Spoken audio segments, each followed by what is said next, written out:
خالق آرزو صاحب سے تھوڑی بات چیت کریں گے، تھوڑا سا ان کے ادبی سفر کے بارے میں بات کریں گے، تھوڑا سا ان کی اپنی ذات کے بارے میں پوچھیں گے، اور یہ پوچھیں گے کہ انہوں نے ادب کا چناؤ کیوں کیا۔ تو خالق صاحب آپ کو ادبستان کے اسٹوڈیو میں خوش آمدید کہتے ہیں۔ یہ بتائیے کہ آپ کا تعلق کہاں سے ہے، بارے میں تھوڑا سا اپنا تعارف کرائیے۔ ساہیوال کے نواحی علاقہ ہے، وہاں کی پیدائش ہے، اور ساہیوال میں ہی سارا بچپن اور ساری تعلیم جو ہے وہ سارے معاملات جو ہے وہ زندگی کے طے کیے۔ یہ کوئی 8ویں کلاس کی بات ہے جب میں نے پہلا شعر کہا۔ ظاہر ہے پہلا شعر جیسا کوئی پراپر شعر تو نہیں تھا۔ بہرحال بعد ازاں کچھ عرصے کے بعد مجھے ساہیوال میں کچھ ادبی دوستوں سے ملنے کا موقع ملا، اور بعد ازاں سید جعفر شرازی جو میرے استاد بھی ہیں ان سے بھی ملاقات ہوئی۔ ان کو میں نے اپنی کچھ ٹوٹی پھوٹی جو لائنیں تھیں، کچھ ایک تو پہلی غزل تھی، تو وہ میں نے ان کی خدمت میں پیش کی، تو انہوں نے میری کافی حوصلہ افزائی کی۔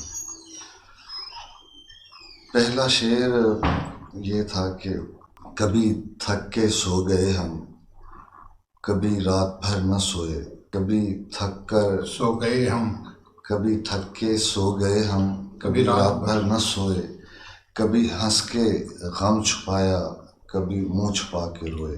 اور پہلی غزل بھی اس کے چند اشعار کچھ یاد ہیں مجھے۔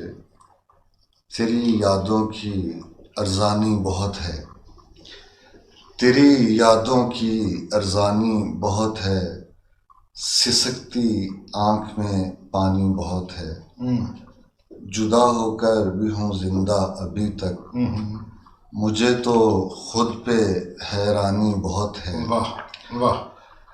جدا ہو کر بھی ہوں زندہ ابھی تک، مجھے تو خود پہ حیرانی بہت ہے، گوارا کیا کروں میں فرقت تمہاری، کہ اس میں سوختہ جانی بہت ہے، بچھڑ کر آرزو وہ بھی ہے غمگین، بچھڑ کر آرزو وہ بھی ہے غمگین، مجھے بھی اب پریشانی بہت ہے۔ میں تھوڑا سا سر یہاں یہ بتاتا چلوں کہ میرا پیدائشی نام، خاندانی نام جو ہے وہ عبدالخالق ہے، اور یہ نام میری والدہ نے رکھا تھا، لیکن بعد میں جیسے میں نے عرض کیا کہ سید جعفر شرازی صاحب سے جو ہے وہ معاملات اور مراسم جو ہے وہ جیسے جیسے بڑھتے گئے، تو پھر کچھ عرصے کے بعد مطلب جیسے ہی میرا ان سے رابطہ شروع ہوا، اس کے 2-3 سال بعد مجھے انہوں نے کہا کہ بیٹا اس کو آپ خالق آرزو کر لیں۔ میں عبدالخالق آرزو لکھتا تھا، تو انہوں نے کہا یہ ادبی حوالے سے تھوڑا نام مجھے مناسب نہیں لگتا، تو ایک تو شارٹ ہو جائے گا، تو پھر اس کے بعد میں جو بھی لکھنے لکھانے کا سلسلہ ہے وہ خالق آرزو کے نام سے ہی کرتا ہوں۔ شاعری کا آپ نے کتنا عرصہ ہو گیا آپ کو شاعری کرتے ہوئے؟ ابھی آپ نے بتایا کہ وہ آپ نے جو پہلا شعر کہا تھا وہ آپ نے سنایا، لیکن یہ شعر کس زمانے کا ہے؟ یہ شعر سر ایٹ دیٹ ٹائم میں 8ویں کلاس کا طالب علم تھا، اور یہ ہے کوئی 1991 کے لگ بھگ کی یہ بات ہے۔ اس کے بعد پھر یہ سلسلہ، تو آپ کا جو جعفر شرازی سے تعلق ہوا یہ کس زمانے کی بات ہے کہ آپ ان کو اپنا کلام آپ ان سے تصحیح لیتے تھے؟ جی، شروع میں مجھے شاعری کی جو بیسک چیزیں ہیں یا بیسک لوازمات ہیں ظاہر ہے مجھے ان کا پتہ بھی نہیں تھا، اور پھر جیسے جیسے تعلیم اور باقی معاملات زندگی کے بڑھتے ہیں تو 94 یا لگ بھگ 94 کی بات ہے، مجھے ضلع کچہری ساہیوال میں کسی کام کے سلسلے میں آنا ہوا، تو وہاں پر ایک جگہ پر 2-3 لوگ بیٹھے ہوئے تھے اور وہ شعر و ادب کی بات کر رہے تھے. میں وہاں رک گیا. بعد میں مجھے پتہ چلا کہ وہ اردو ادب کے بہت بڑے نام ہیں، جن میں بے شک یہ جعفر شرازی ہیں، حاجی بشیر ہیں، مجید امجد ہیں، یہ صاحبال کی بلکہ اردو ادب کی ایک خاص شناخت ہیں. لیکن اس حوالے سے میں بات نہیں کر رہا. میں تو بات یہ کر رہا ہوں کہ آپ نے جس وقت یہ جو کچھ ان کے ساتھ ہونا شروع ہوا، اس کی میں نے تو صرف آپ سے یہ پوچھا کہ آپ کا تعلق اور ان کا رویہ کس طرح کا تھا، یعنی کہ استاد وہ کس طرح کے تھے؟ میرے دیکھنے میں جو آیا ہے سر، وہ ان کے شاگردوں کی تعداد خاصی ہے. خاصی سے میری یہ مراد یہ ہے کہ وہ نئے لکھنے والے کو اور نئے آنے والے کو وہ ان کی خاصی حوصلہ افزائی کرتے تھے.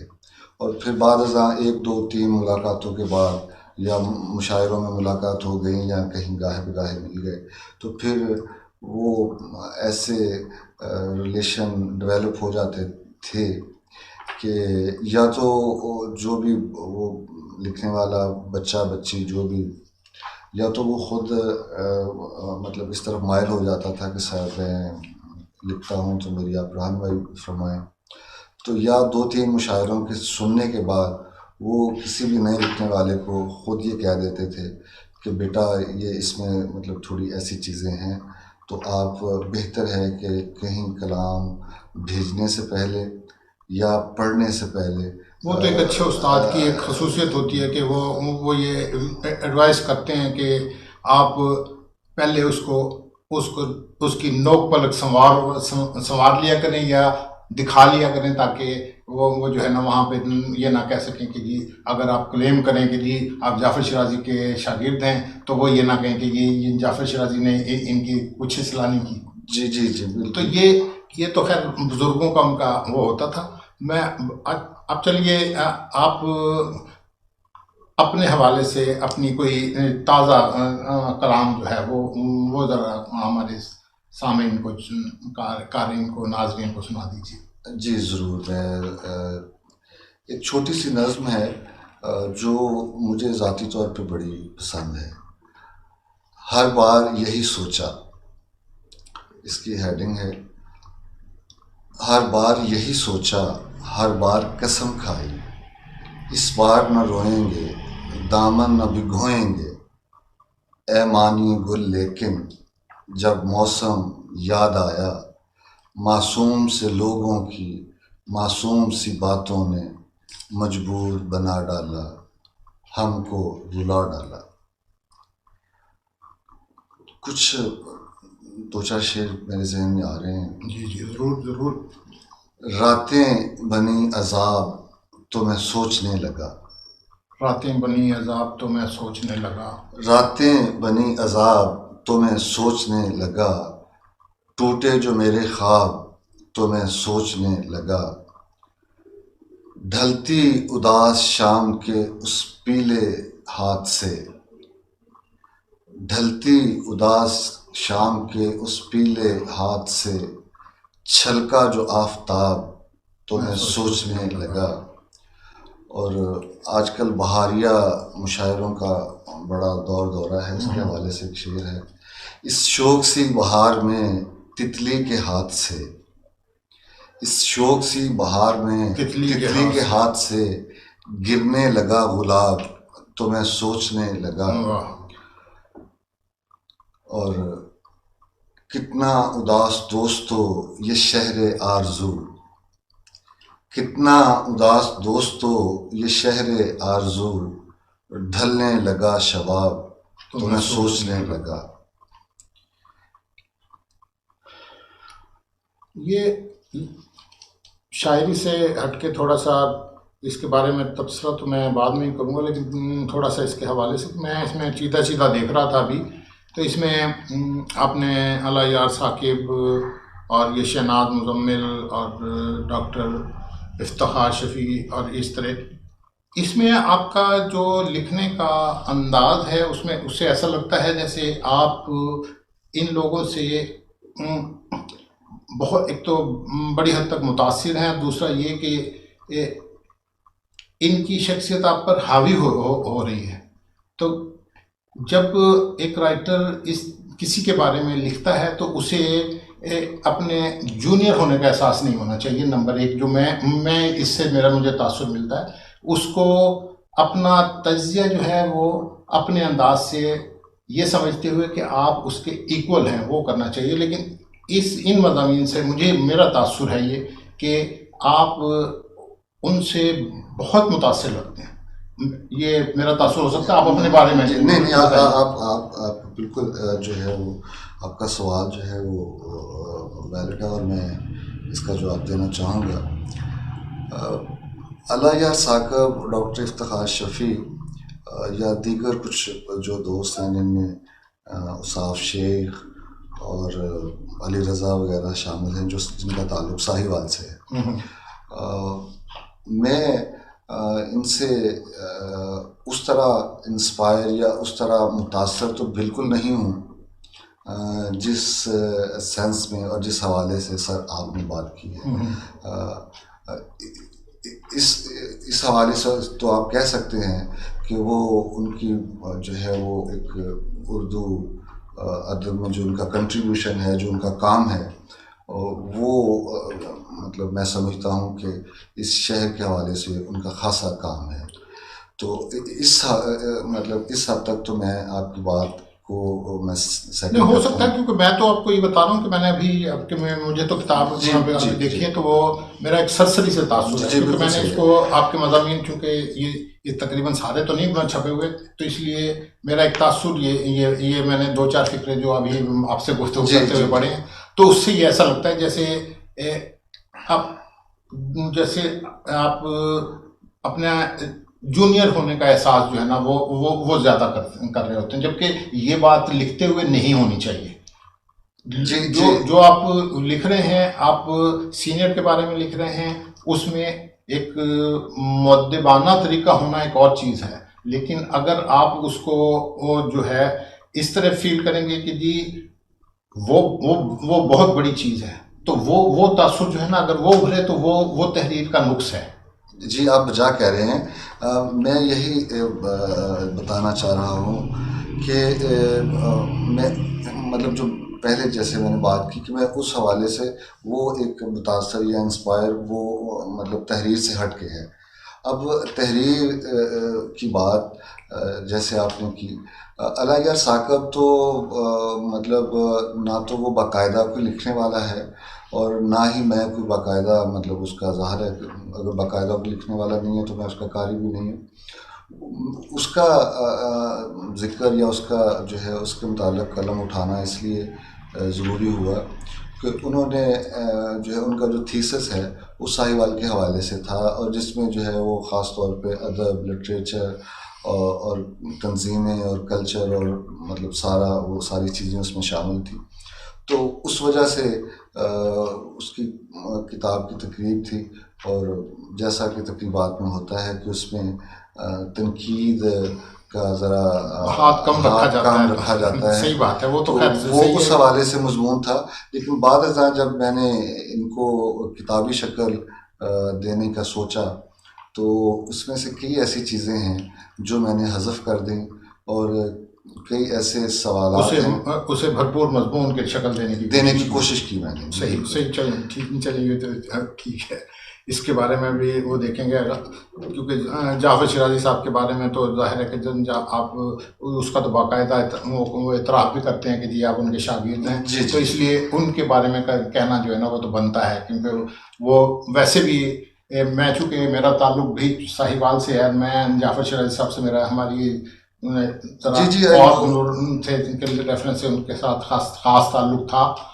یہ سارے ہی شاعروں سے خاص تعلق تھا، تو اس وجہ سے ان کے بارے میں یا ان کے بارے میں یہ اس طرح کی بات آپ نے لکھی ہیں، وہ ابھی میں ان کو بھرپور انداز میں اپنے تنقیدی انداز میں سے پڑھوں گا، پھر اس کے بعد میں اس کے بارے میں لکھوں گا. لیکن چلیں آپ اب یہ میں نے پہلے میں پھر اس کتاب کی طرف آ گیا. میں اصل میں آپ کے شاعری کے حوالے سے پہلے تو چونکہ آپ کی پہلی کتاب جو ہے وہ شاعری کے حوالے سے ہے, میں آپ کی اس کتاب کے بارے میں کے حوالے سے آپ سے پھر پوچھوں گا کہ مجھے اس کتاب کو پڑھتے ہوئے یہ تاثر ملتا تھا کہ آپ نے اس کتاب میں جو غزلیں شامل کی ہیں وہ جو مصرع طرح پہ لکھی ہوئی غزلیں ہوتی ہیں وہ اس کا تاثر مجھے ان سے ملا تھا.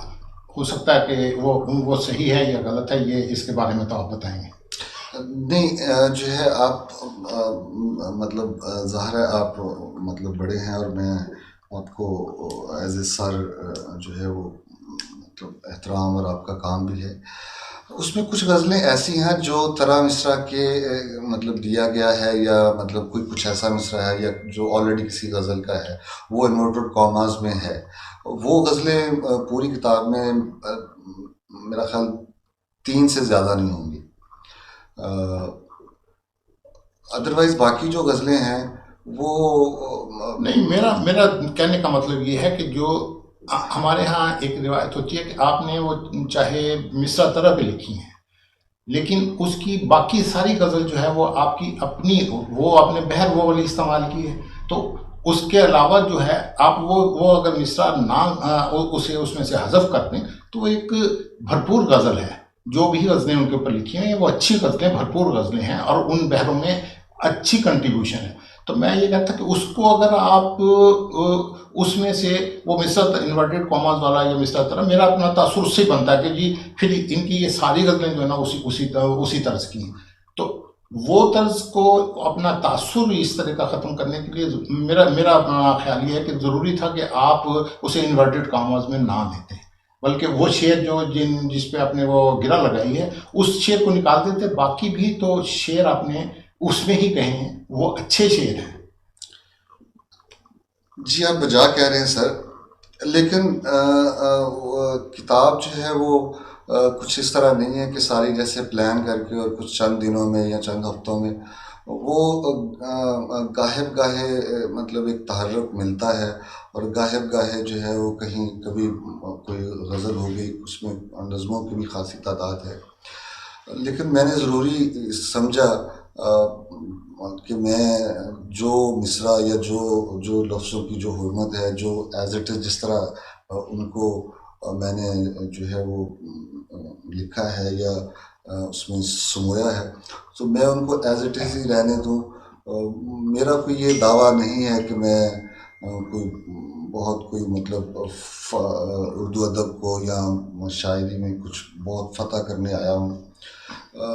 یہ ایک ایسا شوق ہے اور یہ میں سمجھتا ہوں کہ آج کل کی جو جنریشن ہے جو ادھر اصل میں جو جس ریفرنس سے کہہ رہا ہوں نا, میں نے یہ سبی سے شاعر ہیں, انہوں نے اپنا نعتیہ مجموعہ جو ہے وہ پورا کا پورا غالب کی زمینوں میں کیا ہے. تو میں نے ان سے یہ سوال کیا تھا کہ آپ کی جو آپ نے غالب کی زمین میں اس کو کیا ہے تو کیا اس سے آپ کی جو وہ ہے اس پہ فرق پڑا یا نہیں پڑا. وہ کہتے ہیں نہیں, یہ فرق نہیں پڑا, ہم نے اس کی زمینوں کو استعمال کیا ہے اور زمین اس میں کہی ہے کیونکہ ہم ان کی اس جیسے اگر تو اس لیول پہ یا اس سے کم درجے کے بھی وہ شاعر ہوں جو ہے تو وہ میرا اعزاز ہے. یہ بات جو ہے میں آپ کو پہ بالکل وہ اعتراض نہیں کر رہا ہوں کہ جی آپ نے وہ مصرع طرح پہ کیوں کہی ہے. میں تو صرف یہ کہہ رہا ہوں کہ اگر انہوں نے اس میں انورٹڈ کاماز میں یا اس میں وہ نہیں دیا, انہوں نے صرف وہ اپنی وہ جو بحر ہے جس میں جو انہوں نے استعمال کی, انہوں نے وہ ایک مصرع جو ہے وہ اپنی غزل کا لفظ ہے اس کے نیچے انہوں نے وہ مصرع دے دیا اور اس کے بعد جو ہے انہوں نے وہ غزل اپنی لکھی ہوئی ہے. تو وہ طریقے رائج ہیں. یہ جو میں یہ نہیں کہہ رہا کہ آپ نے وہ میں تو ایک تاثر کی بات کر رہا ہوں کہ اس میں یہ تاثر ملتا ہے. اس میں بہت ساری آپ کی بہت اچھی غزلیں ہیں جو ہے. سر جو اچھی غزلیں ہیں ان کا کریڈٹ بھی میں نہیں لینا چاہوں گا. وہ مطلب جو ہے میرے سے کچھ اگر اچھا کام یا کوئی اچھے اشعار اس میں کتاب میں جو شامل ہیں یا اچھی غزلیں یا کچھ ایسی نظمیں جو آپ کے خیال میں اگر اچھی ہیں تو میں نے تو مطلب صرف اپنی کوشش کی ہے، اور میں گاہے لکھتا ہوں، اس میں کبھی نظم ہو جاتی ہے، کبھی غزل کے 2 شعر ہو جاتے ہیں، اور کبھی مطلب پوری غزل بھی ہو جاتی ہے۔ میں اس کا کریڈٹ اپنے استاد کو دینا چاہوں گا، اور اس کے علاوہ جن دوستوں اور جن لوگوں کے ساتھ میرا زیادہ بیٹھنا اٹھنا ہے، میں کئی دفعہ ان سے بھی چیزیں شیئر کر لیتا ہوں، اور جسے آپ کہہ لیں کہ مشاورت کر لیتا ہوں۔ تو اس طرح یہ جو ہے وہ، اور کتاب جو ہے وہ تقریباً کوئی 28 سال کی ریاضت اس میں شامل ہے۔